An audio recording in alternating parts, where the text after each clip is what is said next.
Let's get started. This is a program on constitutional government. And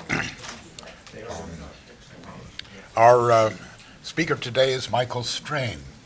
Michael Strain's from AEI, the American Enterprise Institute in Washington, where he is the John G. Searle Scholar and Director of Economic Political Studies. That's Searle. The pharmaceutical magnate. The pharmaceutical magnate, yes, right. Yeah. Not the philosopher. Not the philosopher. And he oversees the AEI's work in economic policy and financial markets, poverty studies, technology policy, energy economics, healthcare policy, and related areas. This is mine. Right. And before joining AEI, Michael Strain worked in the Center for Economic Studies at the US Census Bureau, and he also worked at the Federal Reserve Bank of New York. And he's author of many essays and op-eds which have been published in the New York Times, Washington Post, The Atlantic, National Review, Weekly Standard, and others. And he's a columnist for Bloomberg Opinion. And he has his PhD in economics from Cornell, but he graduated from Marquette. So now, Michael Strain, he's going to talk about the American dream, claiming that it's not dead. Thank you, Harvey. I'm going to speak from the podium, I think, so I don't block. I couldn't tell if my head was blocking your view of the screen, so right. I'll just go up here. I'm excited to be here, and thank you, Harvey, for the invitation to be here, and thank you for a lovely dinner last night as well. This is the first time I'm giving this presentation, and I'm curious to see your reaction. So I'm sure it goes without saying, but please let it rip if you don't agree with anything I'm saying. I am asserting that the American dream is not dead. That's the central assertion here. That in and of itself is somewhat controversial. But we should probably begin by ruminating for a minute on what the American dream is. I think it is a nebulous concept that changes over time. Broadly speaking, I think a lot of people conceptualize the American dream as a good life. People characterize the American dream as a comfortable retirement. If you look at opinion surveys, people characterize the American dream as being able to raise a family and to not be stressed about finances and things of that nature. People characterize the American dream as being able to live in freedom and not have government or some other entity tell you how to live your life to be able to live the life that you want to live. These are all, of course, great definitions. I think a common element of any conversation about the American dream really involves financial security and economic advancement. And that's what I'm going to focus on. A chicken in every pot, a car in every driveway. But perhaps more specifically, the basic idea is that if you work hard and play by the rules, you can get ahead. And the basic idea that the world that you leave to your children will be better than the world that you yourself inherited. And my assertion is that that broad construct still broadly characterizes American life. This is not what the national conversation assumes. This is our president, who provided a pithy counterweight to my argument. Sadly, the American dream is dead. Not quite mourning in America like the Republican Party is used to. This has caught on. This is not just the Donald Trump thing. This is a quote from Marco Rubio from just a few months ago. He says, "There was once a path to a stable and prosperous life in America that has since closed off. A well-traveled path for many Americans, graduate from high school," by which he means, not going to college or becoming a surgeon or something like that. Graduate from high school, getting a job with a local company, and earning enough to support a family. The idea was not only that it was possible to achieve this kind of success, but that anyone could achieve it. And that's what he defines as the American dream. And he says that that dream has disappeared, and that the disappearance of that dream is calling him to action. This is not just a Republican Party issue. This is one of the few areas of bipartisan agreement today that the American dream is dead. This is an op-ed essay that Elizabeth Warren and Bill de Blasio, the mayor of New York, wrote about how the game is rigged. America wasn't perfect, but we invested in our kids and we put in place policies that built a strong middle class. We don't do that anymore, by which she means that America has turned its back on the broad swath of American citizens. The rich get richer while everyone else falls behind. The game is rigged. And the people who rigged it want it to stay rigged. This is Bernie Sanders with a little more pith. For many, the American dream has become a nightmare. So this in and of itself is pretty shocking, I think. You have the President of the United States. You have major presidential candidates from both the Republican and Democratic parties who seem to conclude that this really is the state of things. My goal is not to be Panglossian or contrarian. I think it would be easy to say, oh, no, Donald Trump is an idiot and he's wrong, or no, Elizabeth Warren, Bernie Sanders is a socialist and he's wrong. That's not my goal. My goal is to engage this seriously, and I think one requirement of serious engagement is to acknowledge that Americans have high expectations, and that's a good thing. Americans are not content with 0.5% GDP growth per year. Americans are not content with a 0.5% raise in their annual income. Americans want to see visible progress in their own lives of economic advancement. They want to see clear signs that their children are doing better themselves than they were. Americans do not want to be living in a stagnant society, and that's a good thing.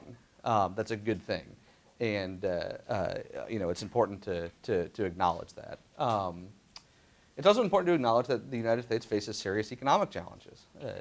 The advance of technological automation has been and will continue to be very disruptive for many American workers and for some cities and towns in America, among other issues. Globalization, the decline of important labor market institutions, all these sorts of things are the failure of our education system to get the skills that people need to do well in the workforce. All of these challenges are serious, and I don't mean to ignore any of them. And the U.S. also faces serious social challenges as well. And so, again, the point is not to say everything is great. Let me talk about one of those social challenges just very briefly. You hear a lot about a loneliness epidemic. I think this is a little bit overblown. If you look here at this polling data, you see that over 70% of people who responded to this poll report feeling more social than feeling more lonely. If you look at this from the same poll, you see that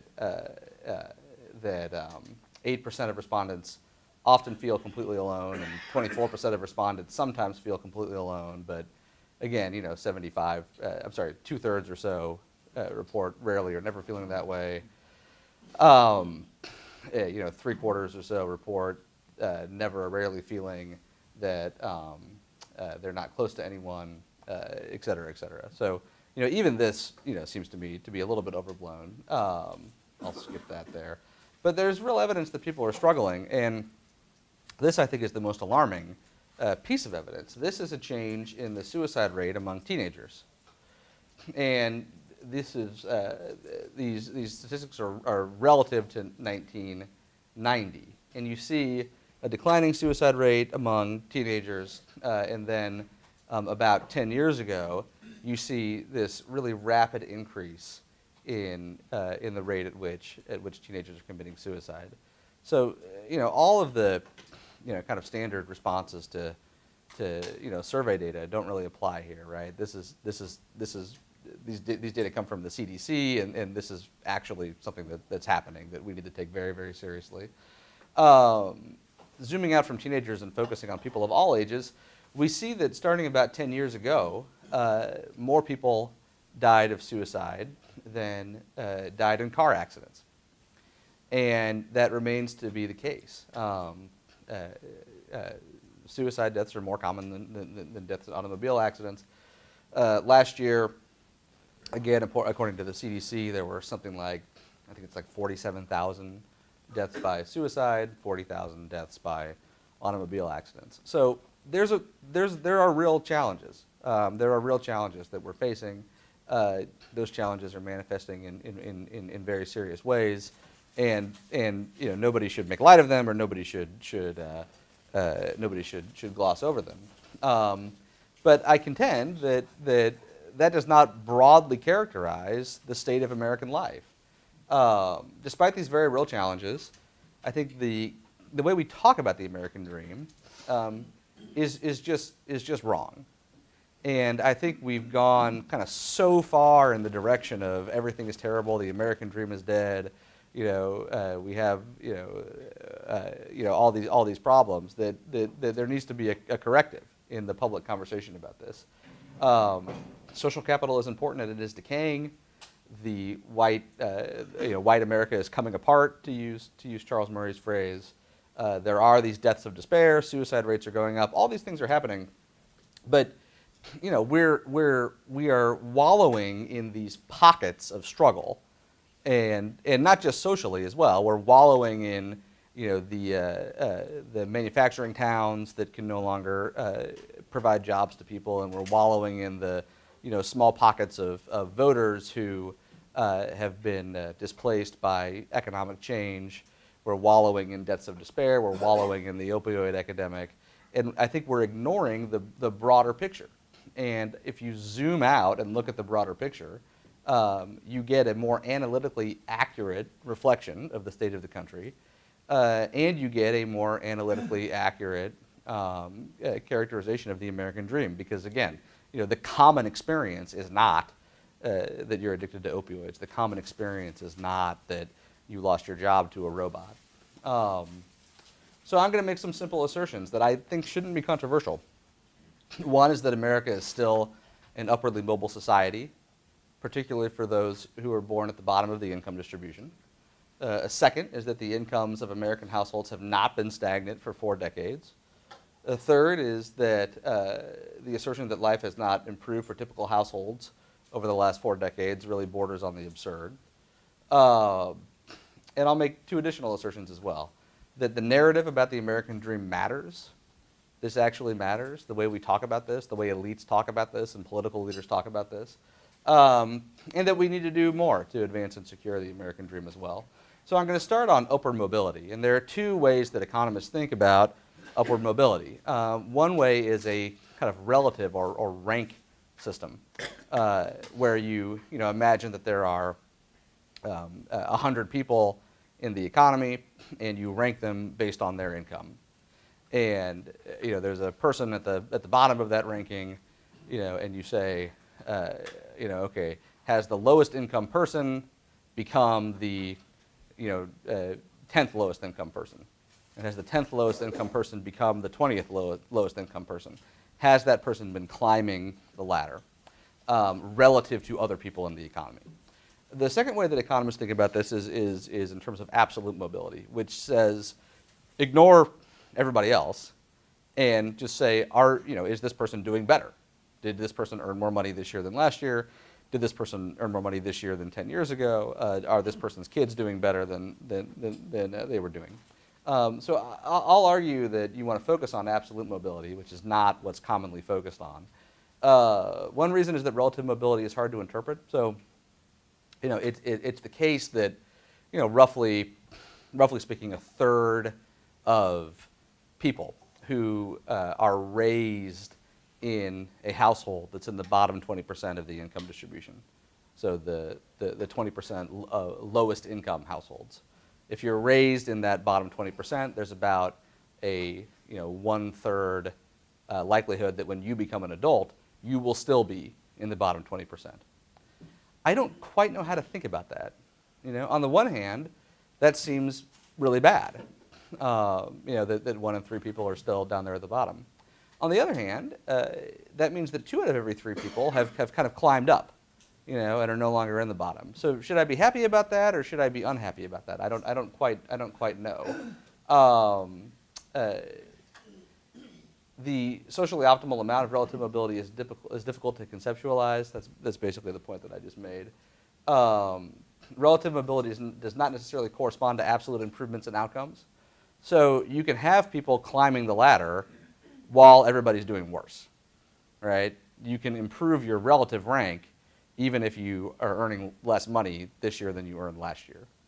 And that I don't think corresponds to a reasonable measure of what we mean when we talk about mobility. Also, I'd argue that supporting absolute mobility is morally straightforward. The dirty little secret about those relative rank mobility statistics are that for a person to come up, somebody else has to go down. So if you support upward mobility from the bottom, you necessarily are supporting downward mobility from the top. And that's hard. That seems hard for me to be rooting for people to do worse. And of course, the reason for that is because it's a zero-sum measure. Absolute mobility is not a zero-sum measure. Everybody can be doing better, and so I think that makes it easier to support on moral grounds. And I think it better corresponds to common notions of the American dream of yourself doing better and of your kids doing better than you did. So here are some statistics that I calculated recently, and what I did was I took some data and I said, okay, let's look at people who are in their 40s over the last few years. Why in their 40s? Because that's when people are typically at the peak of their earnings. So you don't want to kind of conflate these statistics, by looking at people who are retiring, because if your income is going down in retirement, that's not necessarily a good reflection of kind of how you did. And you don't want to conflate the statistics by looking at people who are still climbing the earnings ladder in their 20s, because that's also not a good reflection of kind of how you did. So look at people who are in their 40s. And calculate their income. And here, income includes basically everything. It includes money you earn in your job. It includes dividends that you receive. It includes government benefits. So if you're on food stamps or you're getting low-income tax credits, those are included as well. And so take people who are in their 40s in the last few years, calculate their income, and then go back in time and look at the household income of the household they were raised in. And look at how much money was coming into the household they were raised in when the head of that household was also in his or her 40s, for an apples-to-apples comparison. And what we found was that under that metric, 2/3 of people are doing better than their parents did. That's that red line. 2/3 of people are doing better. Their income is higher than their parents' income. And then we said, well, what if we look at how people who are raised at the bottom are doing? And so the blue bar labeled first, those are people who were raised in a household in the bottom 20% of the income distribution, the lowest income 20%, or the lowest income 1/5 of households. And there, 90% of people who were raised at the bottom are doing better than the house they were raised in. Right? So you take 10 people who were raised in that bottom 20%, fast forward in time to when those people are in their 40s, which is over the last few years, and you see that 9 out of 10 are doing better than their parents did. If you look at the second quintile, so people who are between the 20th and 40th percentile, which maybe corresponds to working class, maybe corresponds to Trump voters, there 3/4 are doing better. 3/4 are doing better. That counts a lot of these, safety net benefits and things that you may not want counted. So I did something else. I said, let's just look at fathers and sons, and let's look at how much money they earn in their job. So forget about government transfers, how much money they earn in their job. And this is even more simple to conceptualize. You take men who are in their 40s in the last few years, and you compare their earnings from their job to the earnings their father had when their father was in his 40s. And there, 6 in 10 are doing better than their dad did. If you look at people whose father was in the bottom 20%, 9 in 10 are doing better. If you look at people whose father was in the working class, the kind of Trump demographic, 2/3 are doing better. So this to me, and if you look at people at the top, most are not doing better. Only 40% are doing better than their fathers did. How much better? $20,000 better. So a third of, a 1/3 increase on their father's income. So not a little. I mean, this is quite a bit. There's some excellent economics research from Raj Chetty and Nate Hendren here at Harvard and their co-authors that shows that this rate of absolute mobility has been declining. And this received a lot of attention in the press when this paper was released a few years ago. You see in the 1940s that 90% of kids did better than their parents, and now we're down to about 50%. They use a slightly different metric than I use, but you can assume that the trends are broadly comparable. So this would be pushback against my assertion. So let's consider that. I would say, of course, this has fallen, right? Of course, if you look at people who were born in 1940, they earned more than their parents. 1940 was the end of the Great Depression. I think what's more surprising is that there weren't any people who were born in 1940 who didn't end up earning more than their parents did. So what's more surprising than this 90% is that it's not 100%. And I think it's reasonable to argue, and this is very difficult to test because the data just don't exist. We only started really collecting kind of modern economic data after World War II. But it's probably the case that absolute mobility has fallen to a level that's more in line with historic norms, and that what happened after the Great Depression and World War II was just some kind of an aberration. So 90% of people who were raised in the bottom 20% are upwardly mobile. 90% of people who are in their 40s today. 3/4 of people raised in the kind of Trump working class have done better than their parents. 6 in 10 men today earn more than their fathers earned. And 90% of men raised in the bottom 20% earn more than their fathers earned. So I'd say even given that trend, and even ignoring the plausible interpretation that the post-Great Depression period was an aberration, I think it's just much more reasonable to argue that the U.S. is an upwardly mobile society than to argue the opposite. If you want to say, are we upwardly mobile? I think the answer is yes, even though the public conversation says the answer is no. So let's move on to income. I'd argue that income is not stagnant. This is a slide taken from the most recent Congressional Budget Office calculations about income. The Congressional Budget Office is the kind of referee in Washington policy debates, nonpartisan, highly respected, reports to the U.S. Congress, not to the president, and they compute income statistics based on different measures of income. The specific measures aren't important, but what's important is look at the I guess that's the left chart as you look at the screen, and you see that since 1979, so 80s, 90s, 2000s, and this decade, over the last 4 decades, income for households in the middle has risen by about 28%. Income for houses at the bottom has risen by 26%. Incomes for households at the top has risen by 95%. If you then incorporate taxes people pay and transfers people receive, income for people at the middle is up by 42%, and income for people at the bottom is up by 69%. This gets back to the argument that Americans have high expectations. It is perfectly reasonable to argue that income growth of 42 or 69 or 28% over a 4-decade period is inadequate. That America, in some normative sense, America can do better, America should do better than that. But the sense you would get from the public debate is that no one's income has grown, and that incomes are actually falling for broad swaths of the population. And what that tells people is that if you work hard, you're not going to get ahead, which is a dangerous and destructive message to send. And if you look at the kind of simple statistics that are put out by the referee of our public policy debates, it's just not the case that people aren't doing better. They are doing better. Maybe they're not doing better at a fast enough rate, but they're not falling behind, and they're not stagnating.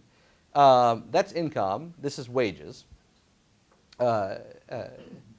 And one kind of interesting parenthetical parenthetical remark about this slide is that it's really difficult over a 4-decade period to adjust wages for inflation. So what you really want to see is what's the purchasing power of wages. So if your wages go up by 2%, but overall prices go up by 3%, then you're actually worse off than you were before your raise. And so you need to keep track of changes in price levels, and that's really hard to do over a 4-decade period because so much stuff changes in the American economy. It's kind of hard to have a consistent overall measure of the prices consumers face. So this is a chart from I edited a book recently, and this chart comes out of the book. And if you look at we looked at 4 different measures of price inflation. And the measure the Fed uses is the gray measure, PCE. That's the measure that the Federal Reserve Board of Governors uses when it sets interest rates. The black line is probably the more accurate measure. The blue line at the bottom is, of course, the measure that is always reported in the press because it shows the worst outcome. But under the Fed's using the Fed's preferred measure of inflation, you see wages have gone up by 25%. And again, kind of same story with income. Maybe we should be, not happy about that. Maybe that's not fast enough. Maybe we should insist that on doing better, and that's not what Americans should expect. Even still, if you work hard, you're going to get ahead. Your wages are going to go up, and the wages of the American worker have not been stagnant for 4 decades. It's just not accurate. I should also point out that the wage series used here applies to the bottom 80% of households. So people at the top are not included in this wage measure. The name of this wage measure is average hourly earnings for production and non-supervisory employees. So the way to think about this is wages for workers, not managers, and that's about 80% of the workforce are workers, not managers. Typical households are clearly better off than they were 4 decades ago. Of course, wages and income aren't everything, and maybe what you really care about is quality of life. Just some, this assertion that households haven't gotten better off, I think, is just is the silliest of all the assertions, really. I don't know. So say that you are, the median household in the United States today. Half the people earn more than you, half the people earn less than you. And you were offered the opportunity to go back to 1975 and be in the top 10%. I don't think you'd want to do that. I don't think many people would actually do that if they could go back to 1975 and kind of see what life was like, even if it meant that they would catapult from being in the middle of the pack to being in the top 10%. So just some basic statistics. Certainly you wouldn't want to do it if you were a woman. Women have significantly increased their educational attainment over this time period. Some simple things like heart attacks. Heart attack survival rates have really increased, and one extra year of life worth $70,000. Forget about how that. That's a calculation. But the point is that there's a big return on the investment that we've made in improving heart attack survival rates. Mortality rates for people with heart disease have fallen from 500 people per 100,000 in 1970 to just 220 per 100,000 today. We've cut mortality rates in half from heart disease. Quality of life for 1.2 million Americans with HIV has dramatically increased, and I think we may even be pretty close to a broad-based cure for HIV. 90% of households had computers and 80% had internet access by 2013. Of course, there was none of that 40 years ago. Air passenger fatalities have fallen from 100 per 100 billion passenger miles to less than 1 today. Flying is incredibly safe. The rate of diagnosis for dementia since 2000 has fell by a quarter, and the average age of diagnosis has risen by about 2 years. The average American worker with 5 years of experience receives 22 days of paid vacation time. That's an entire month. That's more than a month, actually. There are 20 working days in a month. Compared with just 16 days, people are enjoying more leisure. I mean, there's just no, there's, statistic after statistic. And I think these are things that are easy to forget. I mean, I think people often, when you make this argument, people often kind of caricature it by saying, oh, okay, well, maybe, yeah, great, we all have, Twitter, and, I don't know that that's really made our life better, but, so many things are just, it's not just Twitter, right, that American life has advanced on. Air conditioning, antibiotics, dying from heart disease, the treatment of chronic health conditions, all these things that are kind of in the background of our lives, things that we don't carry around in our pockets as a piece of plastic. I think we need to focus on those. I'd argue that the narrative about the American dream really matters. The first thing I would say is that the good news is that American people don't seem to think that the American dream is dead. Again, some recent survey data that AEI commissioned, 80% of people think their family is living the American dream or on their way to achieving it. 20% think that it's out of reach or 18% think it's out of reach for their family. Unfortunately, there's not a lot of good statistics that measure these attitudes over time, so we don't really know kind of, how it's evolving. But, in many ways, this is edifying to see. But I don't like that 18%, that's for sure. There are also some troubling signs. So this is an interesting survey by Pew that asked people, do you think your children will be better off than you are? Again, kind of a classic characterization of the American dream. And in the United States, about a third said yes. And what's troubling is that a third is a very low number, but also that it's below the median for advanced economies. The American dream is more alive and well in Russia, in Poland, in Israel, in Germany, under this definition. And so that's not great. And why does this matter? What people believe will affect their motivation and effort.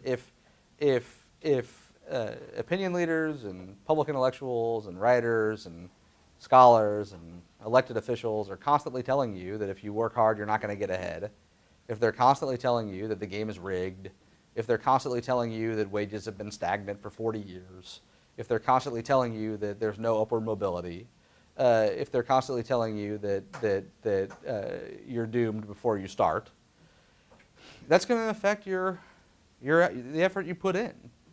That's going to affect your motivation. There's accumulating evidence that these things really matter, that grit matters, the ability to kind of dig in and work hard and persevere through problems, that personality trait actually produces better outcomes. I think anybody who manages employees knows that intuitively, but there's accumulating social science evidence to that effect. I did some calculations to convince myself that this was not just happy talk. And what I did was I looked at a bunch of people who were in high school in the year 1979. And these people were asked, do you aspire to go to college? And we can think of this kind of broadly as, do you aspire to succeed? And then I looked at only the people who did not go to college. All right, so a bunch of high school seniors, some said they want to go to college, some said they don't want to go to college. None of them actually went to college. The blue line are the wages that that the people who aspired to go to college earned, even though they didn't actually go. The red line are the wages that people who did not aspire to go to college earned. And again, they also did not go. And you see that the group with higher aspirations did better every year than the group with lower aspirations. Aspirations matter. Aspirations matter. It's not even remotely controversial in labor economics to argue that that effort matters in terms of your labor market outcomes. And why do you put in effort? Because you're motivated to put in effort. And if leaders lift people up, and if people who have a public voice use it to inspire and elevate, and not to kind of fearmonger and depress, that can have an effect on how people think about their careers and on the effort that they put in. So we shouldn't be complacent. The American dream needs to be renewed, of course, because every generation faces different social, economic, cultural, and political challenges, and we have our own set right now. And again, the point is not to make light of any of those. I'm concerned that the American dream is under attack from populists on the left and right. I'm concerned about their policies. Populism on the left is manifesting itself in these ambitions to dramatically expand the size and scope of government and to crowd out private enterprise. Populism on the political right is manifesting itself by turning America inward and by retreating from free trade, by retreating from immigration, and by cultural division. These are serious policy challenges. But I think it's also the case that the narrative of victimhood and grievance that populism is producing, and the abdication of personal responsibility, by which I mean, what populism is doing is looking at broad swaths of Americans and saying, you're not responsible for your own lot. And there's nothing you can do to make yourself better off. On the political right, you're the victim of China, you're the victim of globalization, you're the victim of immigrants, and you can't, the populist demagogue can save you from that, but you can't do it yourself. On the left, you won't be able to succeed. The game is rigged. So we need to give you a federal guaranteed job. We need to give you, universal basic income or whatever else. And I'm concerned about the effect that'll have on people and as they go about their day-to-day lives and try and make their situation better and try and leave a better world for their children. I'll skip that. One concrete issue is that public policy acts like the American dream as a comfortable retirement. We need to do more to advance upward mobility. My assertion is not that upward mobility is sufficiently high. We need to do more to advance upward mobility. We need to do more to help people's incomes grow. My assertion is not that income growth is fast enough. We need to do more to make it faster. A serious challenge to that is that we spend all of our public money on retirement and healthcare programs for middle-class elderly Americans. We need to reorient public policy on making the American dream stronger and more easily accessible to people who are at the beginning of their life, and to people who are moving through their life, so that they don't need the government to take care of them for the last third of their life. Public policy should advance upward mobility by building social capital and human capital and advancing work. Those policies should be driven by economic security concerns. I think people on the political right are too quick to dismiss the importance of economic security, economic opportunity, and again, personal responsibility. So it looks like that is it. And I think I've hit your half hour mark almost on the nose, which was not by design, but a happy coincidence. So I'm happy to have a conversation, and you can all tell me why this is crazy.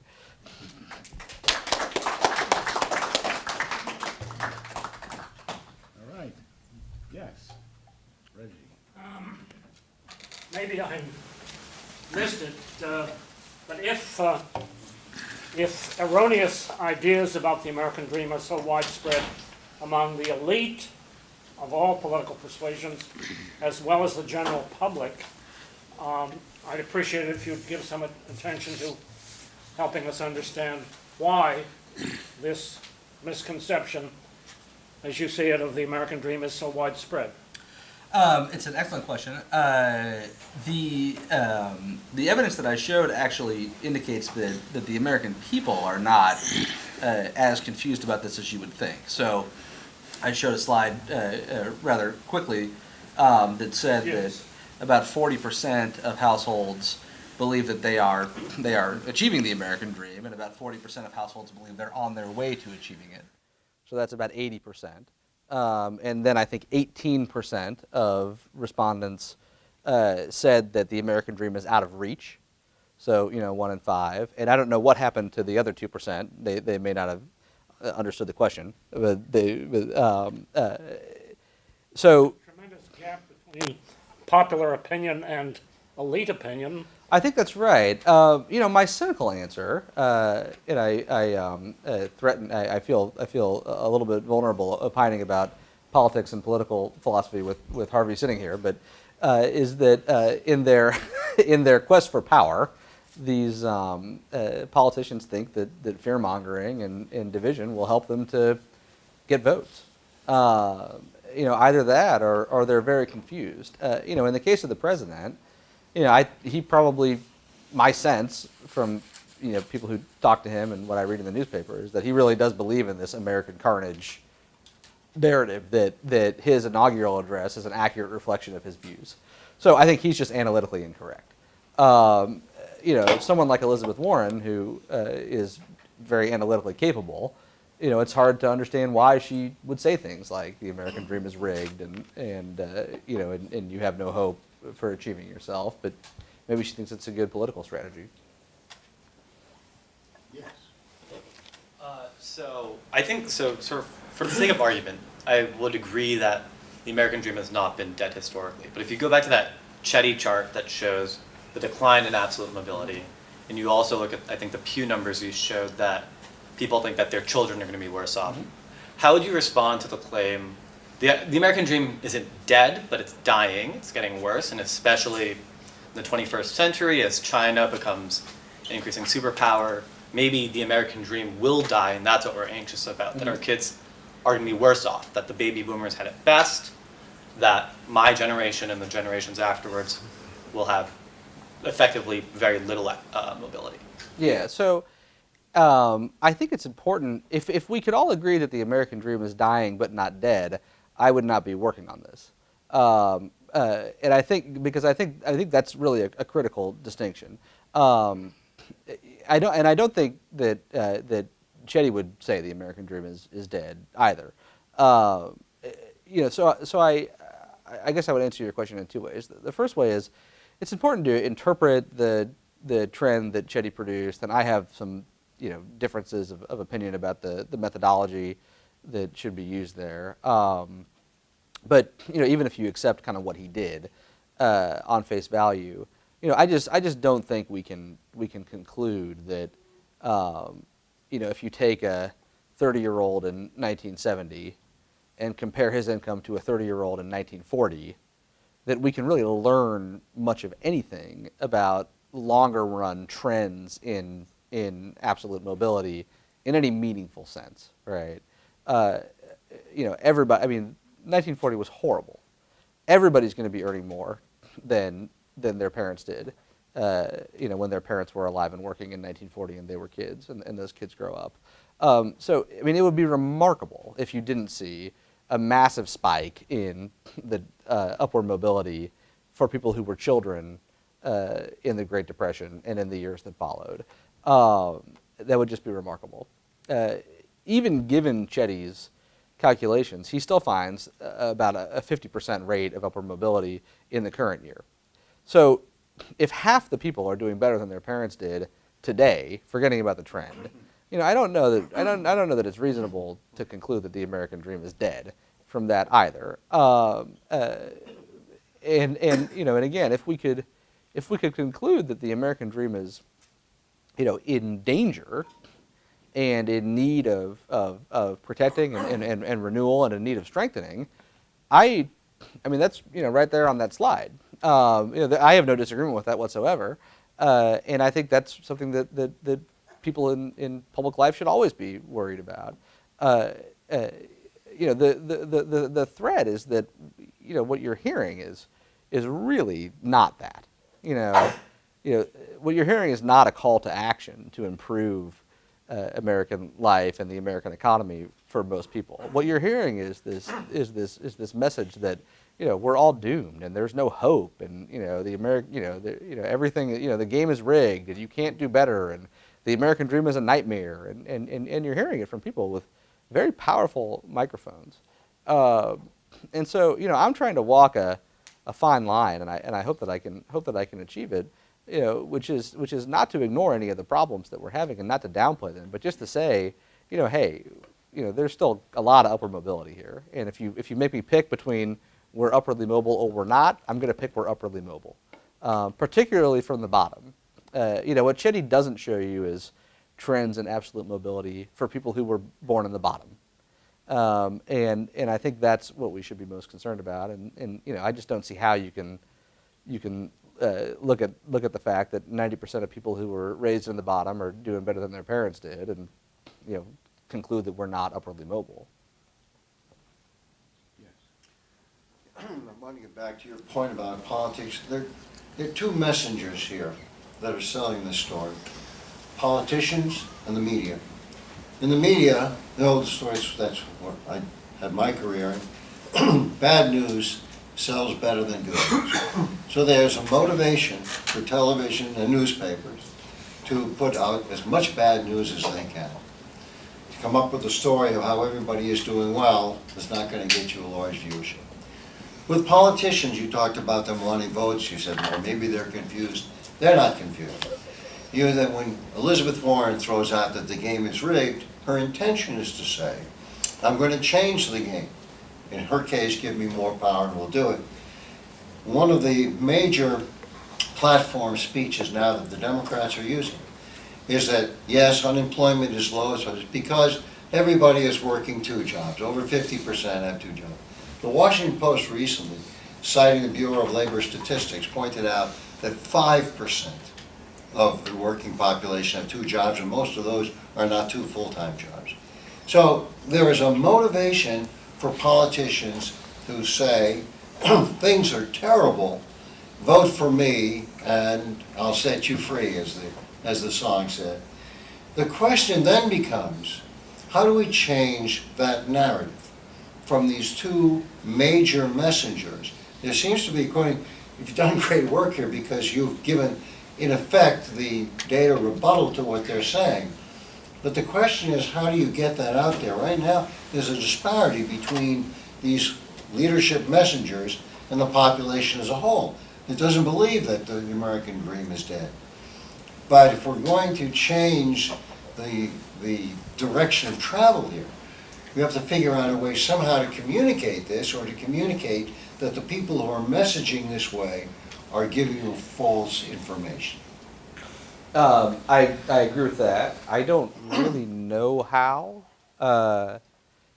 You know, I think more people need to be writing about it and talking about it, and hopefully it can get out there. But I think it's, you know, when you've got the presidential candidates of one party and the presidential candidates of another party all singing from the same song sheet, you know, that's a pretty powerful narrative to overcome. Thank you very much for a very enlightening talk, and I agree with your main message. But let me pretend I'm your colleagues at AEI, Searle Scholar and Nick Eberstadt. They would say the picture you give is true, but it's not sufficiently disaggregated, that there are two Americas, and that for people who stay in the workforce and are employed, things are getting better. But I think Nick's point was that there's this alarming trend in the number of people who drop out of the workforce. And Charles Murray would say there really is this bifurcation between people who basically get married before they have children, and therefore pursue kind of a more productive life group. But so your figures are right, but they mask this large difference between these two cohorts. And that therefore the American dream may be going away for a larger component of the American population because the people that they talk about are in fact growing as shares of the population. I'm not sure I'm accurately capturing their arguments. I'm doing the best I can, but how would you respond to that? I would respond to that, I think, in two ways. The first would be to readily acknowledge that there are groups of Americans who are doing better than others, and we shouldn't shy away from that. Secondly, I attempted to disaggregate what I think are the two most important statistics. So the rates of upward mobility are all computed separately for each quintile of the income distribution. Households at the bottom, households in the middle, households at the top. And I'm actually focusing the bulk of the argument on those households who are at the bottom. Both the bottom 20% and then the kind of working class Trump voters. And in terms of upward mobility, those groups actually have higher rates of upward mobility than the average, and then people at the top. With income statistics, you see something different. So I computed income statistics, again, for people at the bottom, people at the middle, and people at the top. And there, income growth has, of course, been stronger for people at the top than at the bottom. But I would argue to Charles and Nick that income for people at the bottom and in the middle is growing, and people are doing better. And it's still the case that if you work hard, you're gonna end up with better outcomes. And maybe it's not growing fast enough for those groups, and maybe we need to work harder at that. But that if you are a person in the Charles says we're bifurcating. If you're in the bottom part of that bifurcation, it simply is still the case that your income is growing, and it's still the case that if you work hard, you will see your income grow faster. Quick follow-up question. Your colleagues who are not analytically capable and who are not politically motivated in the way that Elizabeth Warren may be, why is it that they give a picture of America which is going downhill? Well, I think Nick, so my colleague Nick Eberstadt wrote a short little book documenting the decline in workforce participation rates among men. That's important, and it's something I've written about, and it's something that economists have been worried about for 20 years. And if you look at the employment statistics, again, we started kind of gathering this data after World War II, and starting in the mid 1950s, every decade fewer and fewer men are going into the workforce. That's an important thing, and it's good to put out there. I don't think Nick would. I've never asked him, but I don't think he would conclude from that all hope is lost, and if those men got back in the workforce, it would be worthless because the game is rigged, and they should just stay on the couch and watch TV. Charles. Charles is more of a doom and gloom kind of guy, so I think Charles and I just disagree.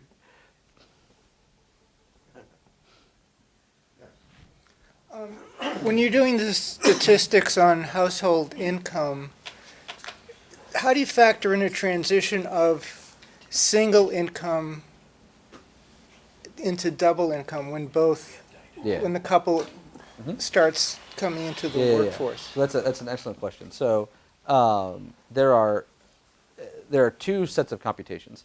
One set focused on the income coming into the household, and for that, there's a statistical procedure that's been developed to try and correct for that sort of issue. But of the two charts, the one that I like the most is the one that just compares what fathers earned when they were in their 40s and what their sons earned when their sons were in their 40s. And there you don't have to. And the reason I like that is because it's just a much simpler. You don't have to rely on these statistical procedures, and you don't have to rely on complicated definitions of income, and you don't have to worry about household composition and those sorts of things. It's much more of an apples to apples comparison.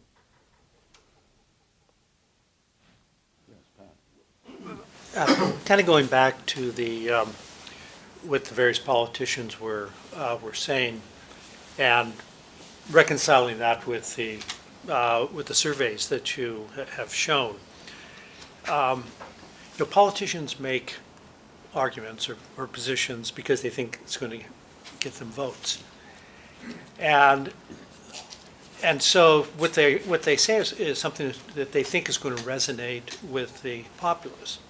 So if they are saying that the American dream is dead, it seems to me that they think that that the populace or their potential voters are going to be in agreement with them, and I'm wondering if there really isn't something there. I guess without knowing much about the surveys, I have to admit I'm a little skeptical about those surveys because of the fact they were true. I don't think politicians would be, of all stripes, would be pushing that the American dream is dead. Yeah, so I think that's an excellent point. I'm not a political scientist or a survey public opinion expert.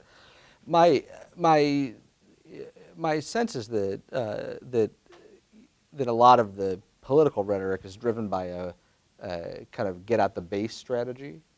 And so it's not targeted at kind of the typical household, and it could be that the people who actually show up and vote in primary elections are in that 20% who think the American dream is out of reach and who are angry about it, and that Elizabeth Warren and Donald Trump back in 2015 and whoever else they're ignoring the vast majority of American households when they're making those statements. But as an economist, I'm inherently and deeply and unwaveringly skeptical of what people say, on opinion surveys and things of that nature. So I'm very sympathetic to the argument that the surveys could just be misleading.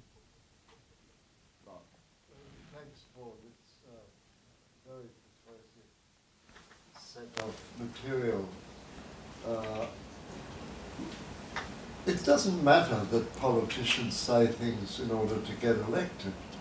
They say different things, and then we, the voters, can choose. That's not new, that's always happened. Last year we had a very concrete example. The governor of New York rebutted the president's "Let's make America great again" by saying America was not great in the first place. Those two statements are clearly different, and ordinary people like me, we don't spend all day thinking about politics, but when we get two statements like that, I think we have a choice. Did anyone measure the impact, if any reliables, or maybe you did, of Governor Cuomo's remark last year?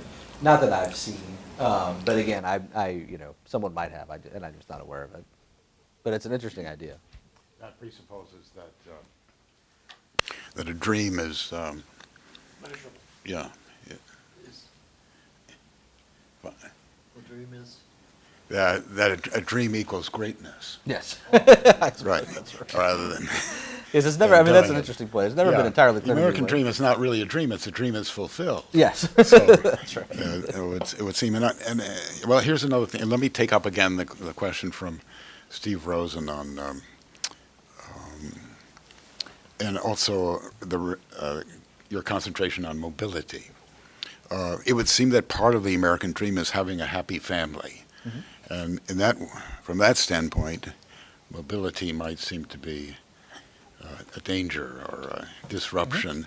A happy family is the opposite of mobility, but stability. And one could come back at this and say that, divorce is a great addition to happiness,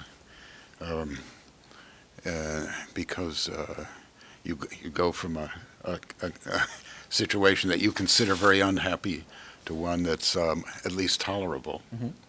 It also could be said that male irresponsibility, as you were using the dream and responsibility as sort of together, living, but you might be happier living irresponsibly, like these sort of random males who wander in and out of marriage, or not of marriage, but of a cohabitation. They seem to like it that way. So, I mean, well, yeah, what do you say? Well, I think that speaks to the challenge of even attempting to address this topic at all. I think it's very reasonable to argue that on some basic level, the American dream is hoping that you have a level of satisfaction with your life, and perhaps as a corollary that your children have at least the same amount of satisfaction with their lives. And people get satisfaction in different ways, and for some people that may not be seeing their incomes grow. It may be spending a lot of time in a casino, or doing other things. So I would assert that that no matter what the particular definition of the American dream is that's being discussed, there is a large economic component to it, and moreover, that the public debate today about the question about the American dream is focused on that economic component. That the game is rigged. That if you graduate from high school and get a job, you won't be able to support a family. That if you work hard, you won't get ahead. And the public debate is not about the deeper question of satisfaction.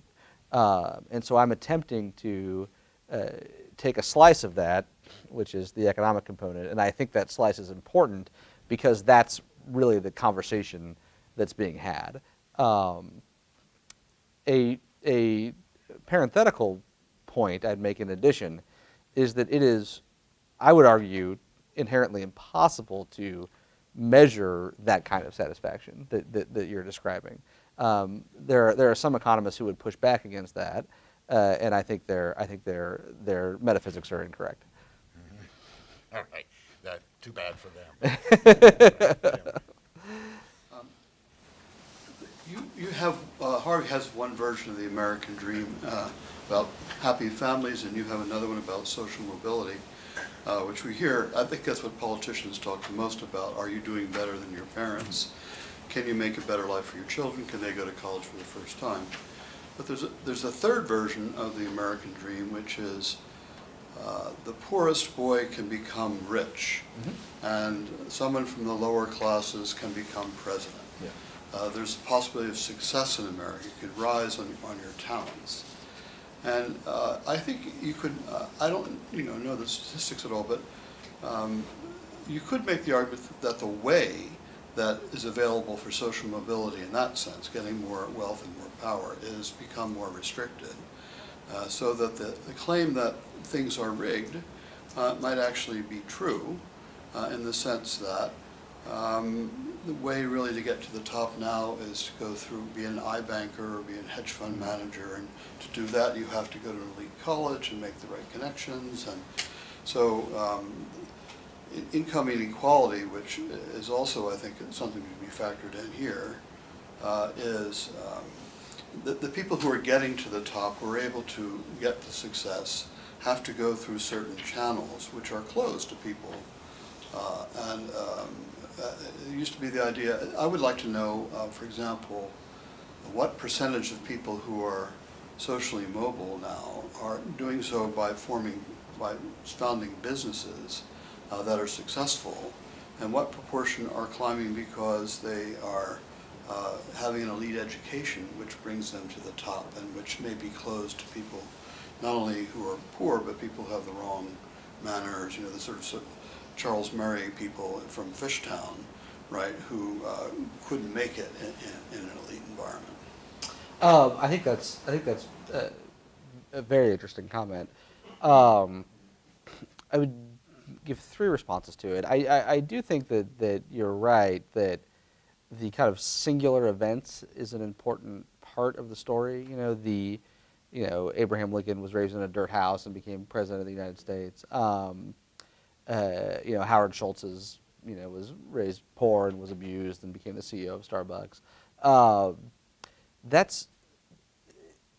It would be interesting to see if that's less common than it used to be. That's extremely difficult to measure or to quantify. But I do agree with you that kind of, the existence of those stories is an important part of this.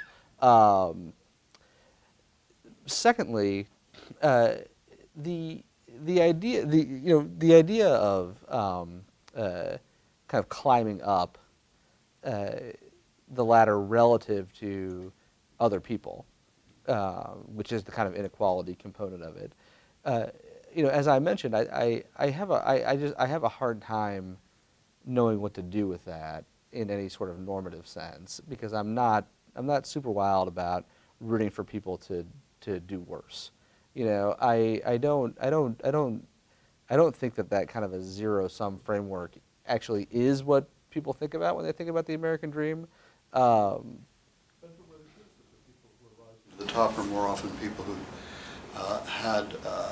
were in financial industry, for example, and had special access to that via their family background, versus people who are climbing to the top who built something and factories. I mean, that would be, I think, an important. I think that would be very, very interesting to look into. I think that would be very, very interesting to look into. How people are. The question would be, how are people doing better than their parents? How are people rising?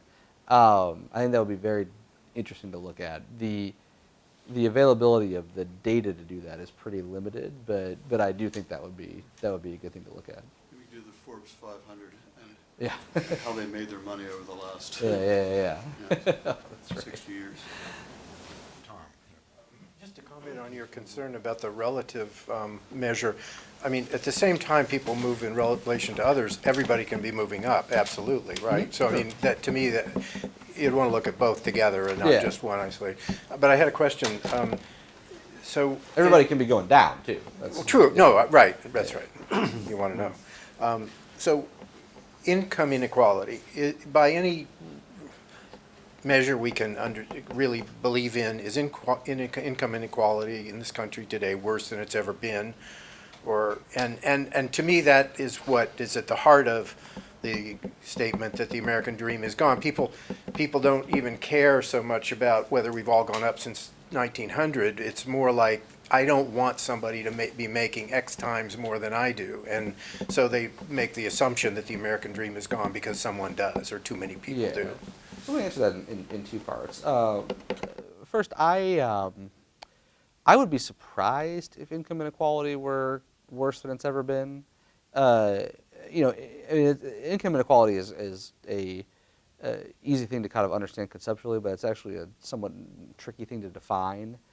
So if you define income inequality as, how's the top 1% doing relative to everybody else, rather than a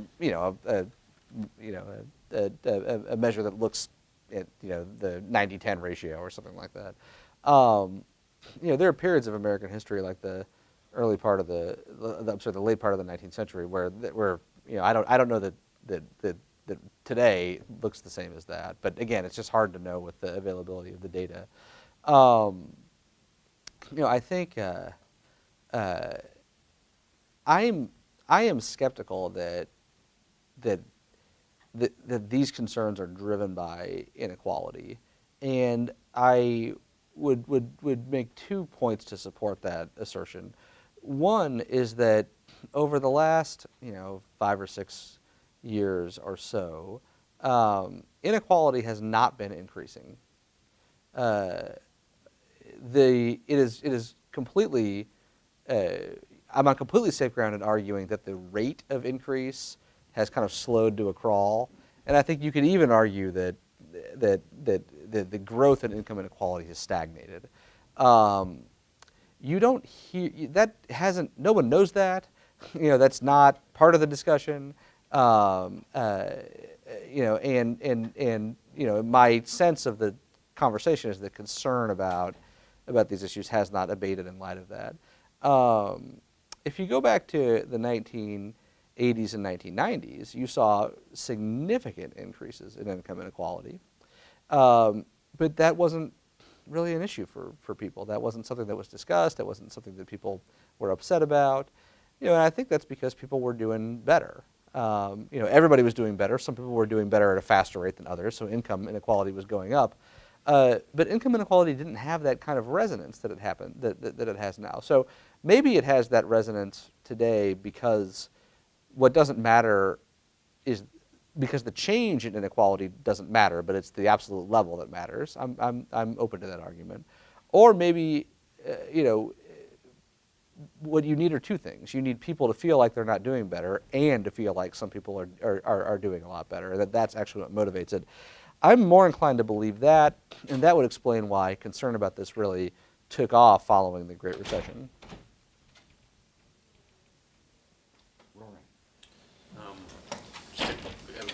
Just occurred to me, a quick follow-up was that Tocqueville says that, and it's examples of French Revolution, that as absolute equality increases, frustration at existing inequalities increase. It's sort of deeply irrational, sort of psychologically can be explained. It's frustrating, these remaining aspects. And if that's something that can't be defeated, if that's a kind of psychological problem of large societies, then it just occurs to me that you need a certain kind of constant and tangible growth so that the frustration of existing, even if shrinking inequalities of all kinds, is masked, or there's a balm, which is everyone is, as you said in the 80s, everyone is feeling a bit better. That's a suggestion. I have just a quick, more general question, which I have trouble framing. I noticed at the bottom of any of your graphs it said may mean a return to historic norms. And I'm sure you can define your time period and give the average of whatever it is, and that would be the norm. But I'm just looking at the scope. It's, I wonder if one can make the argument there are no such thing as historic norms. Like, if you look at the time period, like you talked about the Great Depression, then we had the Second World War, the sexual revolution and the entry of women into the workforce, and then these various behavioral social issues. Those seem revolutionary. They don't seem to have a precursor ever, in some sense. And since that happened in just the first full lifetime, maybe I'm wrong, of the welfare sort of New Deal, I guess those who were born at the signing of the New Deal legislation are just ending, they've one full life, or some of them obviously passed away. So that's one life cycle of modern welfare state economics in the United States, 2 world wars, so that I wonder, how do you deal with that enormous, what would they call that in the data, noise, enormous variance projecting 30, 40 years, the high school or the college student today, they're looking ahead. It seems the rational thing to say is I have no idea what it's going to look like in 40 years. Yeah, I think that's right. I agree with that. I mean, I think, the way that I would restate that is that, these sorts of kind of these statistics are intended to kind of summarize the state of economic and social life at a given moment, and they always take place in a context, and that context matters tremendously toward how people experience them and what they think about them. And it may be that even if I'm right and we could magically create the data we would need to kind of go back into the 19th century, we would see that the measured rate of upward mobility is the same in 1875 as it was in 2004. What would that really tell you? And I think that's something to think about. Andy. Thanks for your talk, Mike, and for coming. I was struck by something that you wrote within the last couple of months about Marco Rubio, and then you showed the quotation from 2018 And I remember hearing him give a stump speech while running for the Senate in 2010, which I think he made specific reference to the American dream. It was a very upbeat talk, and this was not so long after the financial crisis of 2008, of course.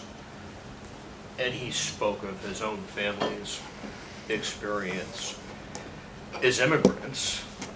Now, in 2018, a very different note about where we stand. I wanted to ask you about whether you've studied immigration and the American dream, how people have done, who've come to America over this period.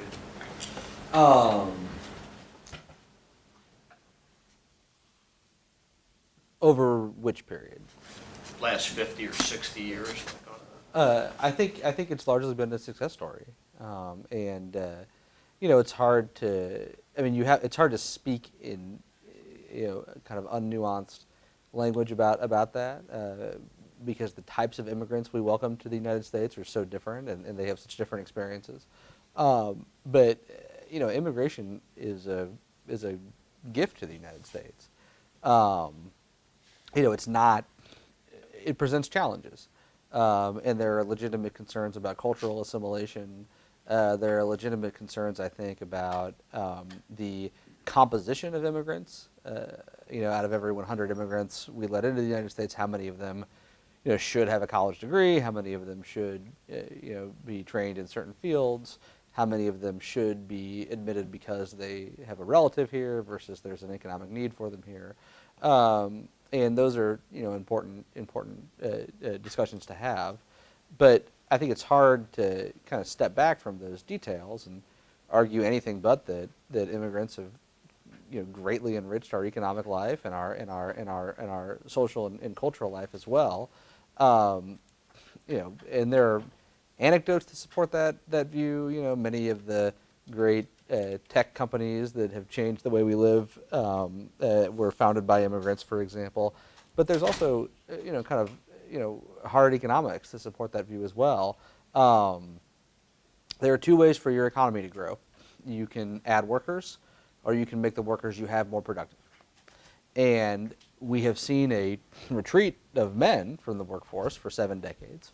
And the only reason, a major reason why our economy has grown is because while men have been retreating, women have been entering, and immigrants have been entering.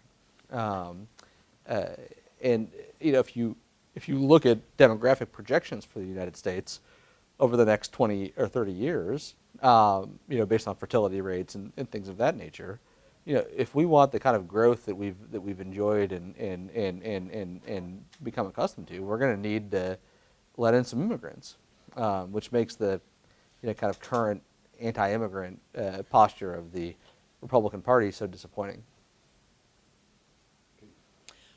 Two questions.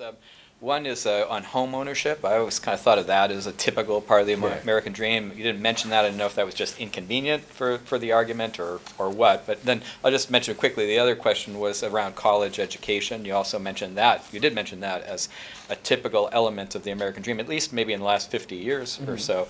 And I wonder what your take is on policy there, since that sounds like it may be an important part of the upcoming presidential election. Who knows? But you've got number of Democratic leaders arguing for, quote, free college. And then you have, very recently, the president coming out with a push for transparency around college costs, debt, and in sort of rhetorically, the right saying college isn't worth it, right? So maybe you really should reconsider this part of the American dream. That sounds to me like you might say that's running down, a part of the kind of typical pattern. Don't do that. So are you for sort of the free college? Let's kind of keep that going, or where do you fall on the policy aspects of college education in the American dream? So I don't actually know what the 40-year trend in homeownership rate looks like if you adjust it by the way that those income statistics have been adjusted. And there is you can make a compelling argument that, certainly homeownership is broadly thought of as part of the American dream. You can make a compelling argument that we emphasize that way too much for our own good. The seeds of that are part of what gave us the financial crisis. We spend billions and billions and billions of dollars every year subsidizing large homes, and that's not a good use of money. So, I'm torn on that. I'm torn on that. In terms of college, I don't think. I mean, I think this free college business is not helpful. I think that the kind of basic conservative argument that there's way too much emphasis on college is correct. Going to college and graduating from college is a great deal, and people should do that who have that aptitude and have that desire. But kind of similar to homeownership, I guess, by encouraging so many people to go to college, what we've created is a situation where there are a lot of people who rack up 2 years of significant college debt and then drop out. And now they have all this debt, but they also don't have the college degree that'll help them pay it off. So that should make us think harder about this kind of blanket encouragement of everybody going to college that you see on the political left. And this was part of John Kerry's 2004 platform as well, so it's not new. I think the kind of best conservative response to that would be to argue for a new model of skill acquisition for people who graduated high school but who aren't going to come to Harvard and spend 4 years reading Aristotle. Not that there's anything wrong with that. But, and that would involve work-based learning programs and apprenticeships and, making sure that people can become welders and all that sort of stuff. And that's going to make some conservatives uncomfortable because that's going to cost some money. But that's, I think, a good place for this debate to go. Further on the definition of the American dream, it seems that means that everybody can get ahead and do well and succeed harmoniously. So it isn't necessarily abolishing the difference between rich and poor, but it's saying it doesn't matter. Yeah. Would you? Or saying that there shouldn't be that the level of animosity that we currently see. Uh-huh. And I think if you go back to 1992, we didn't see this level of animosity. Even though they were coming apart back then as well. But is the present level of animosity over rich and poor, or are there more social issues? I think a lot of it is over rich and poor. I mean, certainly I think the way that the political left talks about it, the way that Elizabeth Warren talks about it and Bernie Sanders talks about it, but many more people in addition to them. The Occupy Wall Street movement and the desire by many prominent members of the Democratic Party for purely punitive taxation, establishing new tax policy that would apply to 75,000 households or something like that, and just trying to get money from that small group of people. The kind of emerging intellectual argument among left-leaning intellectuals that the purpose of the tax code is not only to raise revenue, but is also to create a just society by equalizing income. Yes, this may be a bad way to raise revenue, and this may not raise that much revenue, but it's good to do because these people are too rich, in some normative sense. That really does say to me that from the kind of base of the Democratic Party all the way up into the universities and the think tanks and the opinion journals that there is quite a bit of animosity toward the wealthy. Okay. I've heard statistics that say people are changing jobs in America every 3 years. I don't know what the real numbers are or what the trends are, but I assume they're not great. And so I wonder how much that kind of change, and then again, all the education people feel like they need to deal with to get more and more of it, maybe to compensate in part for that. Everyone having to become their own salesman if their jobs are changing. If that isn't driving some of the sense of the American dream going down, because even if they're making more money, it's way harder to get there, and there's insecurity in that forward path. Yeah, I don't really know whether an increase in the frequency of job changing is something we should think of as bad. And it's hard to know the kind of, socially optimal correct rate of job changing. But I do think that something important has happened, and this is a part of that broader phenomenon. The strength of the relationship between workers and their employers has weakened dramatically relative to what it was in the 1970s. And employers are much less interested in being kind of holistic providers to their workers. So you no longer see pension plans. Instead, you see 401ks. And you no longer see employers willing to hire someone who has just a set of general skills and take a year and a half and invest in the specific skills that person needs to do the job. Instead, they want people to be able to do the job on day one. That's happened at the same time that workers are it's happened at the same time, and in part because of the fact that workers no longer, think that they should graduate from school, go work for a company, stay there for 40 years, get a gold watch, and then leave.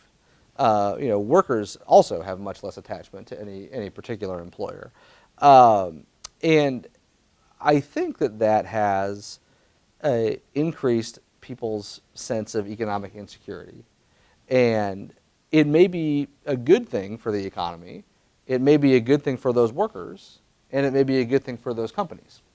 But it may also be that this broadly good thing has some negative effects, and that one of the negative effects is that people don't feel the level of economic security that they used to, and that is in part driving some of these challenges. Absolutely.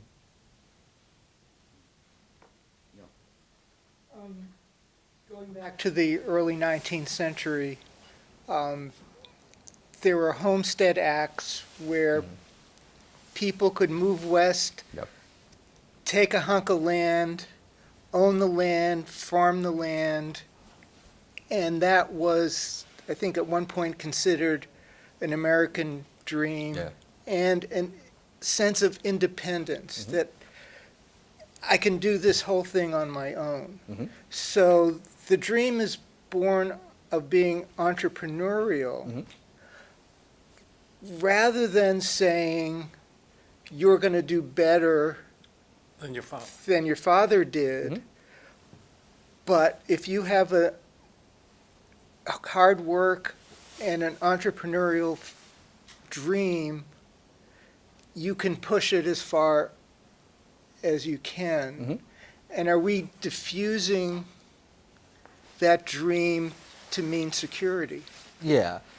So I think that are you doing better than your father did is just one component of it. I wouldn't argue that it's the entirety of it.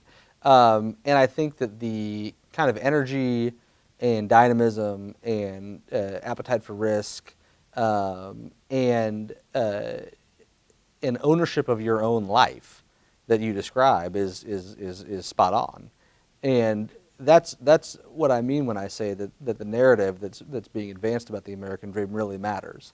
I am very worried that if you are a 25-year-old today and you're just starting out in life, and you pick up the newspaper and it says that your wages are stagnant, and you turn on the TV and you see that Donald Trump and Bernie Sanders agree that the American dream is a nightmare, and all you're hearing is that you shouldn't take risks. All you're hearing is that you aren't in control of your life. You can't affect the outcome of your life. The game is rigged, and what you do won't matter because the elites control it, and they're gonna try and stop you.